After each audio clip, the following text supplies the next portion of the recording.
ओम शांति। आज अव्यक्त मूल्य का रिवीजन करेंगे। 7 फरवरी 1976 की मुरली है। मुरली का हेडिंग है महारथी की नथिंग न्यू की स्थिति और व्यर्थ के खाते की समाप्ति। स्थिति कैसी है? नथिंग न्यू, कोई नया नहीं है, और व्यर्थ की जो खाता है वो समाप्ति हो जाता। जब नथिंग न्यू का पाठ पक्का तो व्यर्थ हुई समाप्त। बाप दादा की सहयोगिनी अथक सेवाधारी विश्व कल्याणी दीदी जी से मुलाकात करते हुए शिव बाबा बोले, महारथियों के महान स्थिति की विशेष निशानी जिससे स्पष्ट हो जाए कि यह महारथीपन का पुरुषार्थ है। माने स्थिति ऐसे स्पष्ट हो जाए कि ये महारथीपन का पुरुषार्थ है। ओह क्या होगी, क्या स्थिति होगी जो स्पष्ट होगा? एक तो महान पुरुषार्थी अर्थात महारथी जो भी दृश्य देखेंगे वह समझेंगे। ड्रामा प्लेन अनुसार अनेक बार का अब फिर से रिपीट हो रहा है। महारथी है, नथिंग न्यू की स्थिति जो भी हो जाए ड्रामा प्लेन अनुसार सब रिपीट हो रहा है, कोई दृश्य नया नहीं। वो उनको नथिंग न्यू लगेगा, कोई नई बात अनुभव नहीं होगी जिससे क्यों और क्या का क्वेश्चन उठे। और दूसरा ऐसे अनुभव होगा जैसे प्रैक्टिकल में स्मृति स्वरूप में अनेक बार देखी हुई सीन अब सिर्फ निमित्त मात्र रिपीट कर रहे हैं। ऐसे उनको लगेगा जो महारथी होंगे कि अनेक बार प्रैक्टिकल में स्मृति स्वरूप में ये सिचुएशन अनेक बार देखी हुई सीन है और सिर्फ अभी निमित्त मात्र रिपीट कर रहे हैं। कोई नई बात नहीं कर रहे हैं लेकिन रिपीट कर रहे हैं। स्मृति लानी नहीं पड़ेगी। कल्प पहले जो हुआ था वही अब हो रहा है। ये महारथियों की निशानी। कल्प पहले जो हुआ था अभी हो रहा है। सिर्फ स्मृति आएगा कि कल्प पहले बहुत बार किया था, अभी वो सीन रिपीट हो रहा है। और जो भी होगा क्यों किया ऐसे क्वेश्चन नहीं आएगा, मन में आएगा नथिंग न्यू। ये खास महारथियों की विशेषता, भावना पहचान। लेकिन जैसे एक सेकेंड की बीती हुई बात बहुत स्पष्ट रूप से स्मृति में रहती है, ऐसे वह कल्प पहले की बीती हुई सीन ऐसे ही स्मृति में होगी जैसे कि एक सेकेंड पहले बीती हुई सीन स्मृति में रहती है। क्योंकि एक साक्षीपन, दूसरा है त्रिकालदर्शी। यह दोनों स्टेज महारथियों की होने के कारण कल्प पहले की स्मृति बिल्कुल फ्रेश व ताजी रहेगी, बिल्कुल फ्रेश हो ताजी रहेगी। इसलिए नथिंग न्यू। और दूसरा क्या होगा? पहला उसका स्टेज नथिंग न्यू कैसे, बाबा ने पूरा क्लियर कर दिया कि कल्प पहले की स्मृति बिल्कुल फ्रेश होगी, ताज़ा रहेगी, एकदम फ्रेश। दूसरा क्या होगा? ना कोई भी कितने भी विकराल रूप की परिस्थिति हो या बड़े रूप की समस्या हो, लेकिन अपनी स्टेज ऊंची होने के कारण वो बिल्कुल छोटी लगेगी। बड़ी बात अनुभव नहीं होगी और न विकराल अनुभव होगी। जैसे ऊंची पहाड़ी पर खड़े होकर नीचे की कोई भी चीज को देखो तो बड़ी चीज भी छोटी नजर आती है ना, ऐसे बड़े से बड़ा कारखाना भी एक मॉडल के रूप दिखाई पड़ता है ऊंचे से। इसी रीति महारथी के महान पुरुषार्थ के सामने उसे कोई भी बड़ी बात, बड़ी अनुभव नहीं होगी। तो महावीर अर्थात महारथी के महान पुरुषार्थ की यह दो निशानियां, जो जिसको दूसरे शब्द में कहा जाता है सूली से कांटा अनुभव होगी। ऐसे महावीर की मुख से जो होने वाली रिजल्ट होगी अर्थात जो होनी होगी, सदैव वही शब्द मुख से निकलेंगे।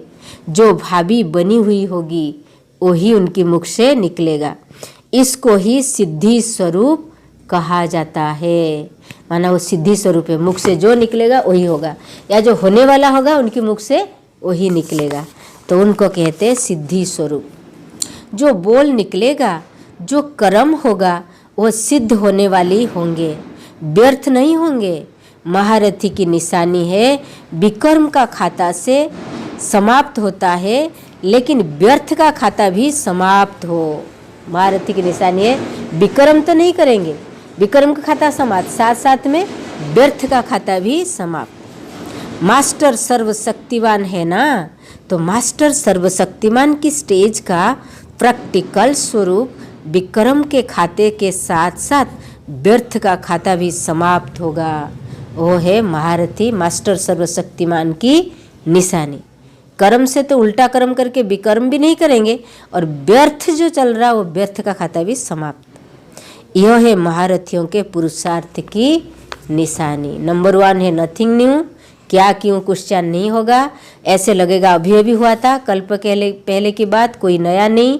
दूसरा पुरुषार्थ क्या उनका खास रहा ना, विकर्म के खाता के समाप्ति के साथ साथ व्यर्थ का खाता भी समाप्त होगा। जो होने वाला होगा उनके मुख से वही निकलेगा, जैसे कि सिद्धि स्वरूप है। नजर से निहाल करने की सर्विस शुरू की है। एक है महादानी, दूसरे है वरदानी, और तीसरे है विश्व कल्याणी। नजर से निहाल करने की सर्विस कैसे, महादानी स्वरूप, वरदानी स्वरूप और तीसरा विश्व कल्याणी स्वरूप। तो यह तीनों ही विशेषताएं एक ही में है, या कोई विशेषता किसी में है या कोई विशेषता किसी में। किसी का वरदानी रूप का पूजन है तो किसी का विश्व कल्याणी के रूप में पूजन है। पूजन में अथवा गायन में भी फर्क क्यों है, होंगे तीनों ही, लेकिन परसेंटेज में फर्क होगा।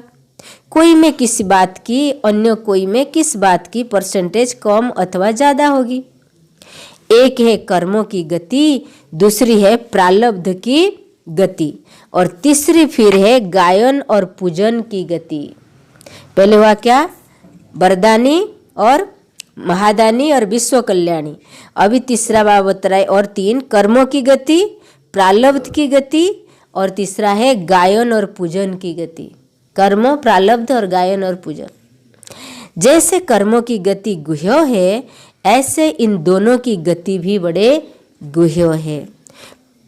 प्रारब्ध का भी साक्षात्कार प्रैक्टिकल में अभी होना तो है ना। कौन क्या बनेगा और क्यों बनेगा, किस आधार से बनेगा, यह सब स्पष्ट होगा। न चाहते हुए भी, न सोचते हुए भी उनका कर्म, सेवा, चलन, स्थिति, संपर्क व संबंध ऑटोमेटिकली ऐसा ही होता रहेगा, जिससे समझ सकेंगे कि कौन क्या बनने वाला है। चलन अर्थात कर्म की उनका दर्पण हो जाएगा, कर्म ही उनका दर्पण हो जाएगा। कैसे कर्म कर रहे, कर्म में और दर्पण में हर एक का स्पष्ट साक्षात्कार होता रहेगा।